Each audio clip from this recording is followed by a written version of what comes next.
जीवनामध्ये एक महान वाईट गोष्टी जे जे गुप्त होत्या त्या असल्या वेळेला बाहेर पडतात. ते बाहेर पडणार देव आम्हाला बनवतो, आम्हाला बनवतो. प्रत्येक जीवनातले अनुभव आहे. पहिला देव त्यांना बनवतो तर काय सांगते, तू मला ओळखत नव्हतास पण मला माहित आहे तुझ्या जीवनात काय युद्ध सुरू आहे, कोण तुला फसवा लागलात, कुठं तुला फसवा लागलात, कोण तुझ्या विरुद्ध वागा लागलात, तुला दिसत नाही. तू पडदा घालून फिरायला माझी आहे, हे पण माझं, हे पण माझं, सगळे माझंच आहे. पण हे तुझं माघारी काय करायला मला माहित आहे.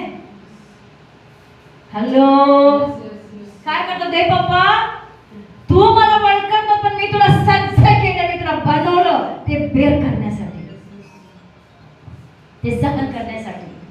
लेकरा फुटणार आहे, ते फुटणार आहे, ते बाहेर पडणार आहे. तुला जरी मी तयार केलं नाही तू मरून जाशील. Got it? हालेलुया.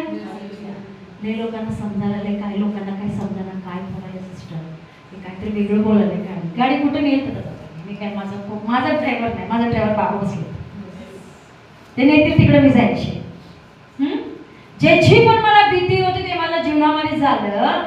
या गोष्टी आपल्या मनामध्ये नको म्हणून बाबाने आम्हाला सज्ज केले, आम्हाला बनवले, आम्हाला घडवले की तुझ्या जीवनामध्ये आठवबा फुटणार आहे.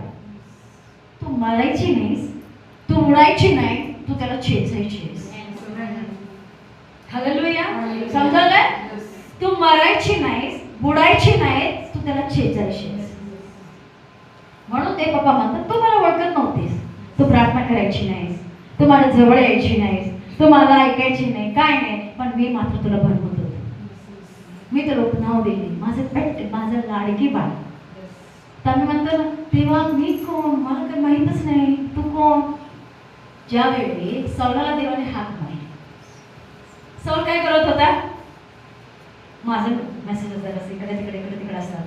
हो, यू नीड टू बी. मला मी म्हणतो ना, मी स्वतः ठरवून बिरवून असं हे काही मी आणत नाही, मला बाबा जसं नेतात तसं नेतात.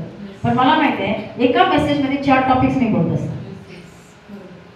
माझा मेसेज असं असतं, एका मेसेजमध्ये 4 टॉपिक्स असतात. त्याला जिथं ज्याला लागतं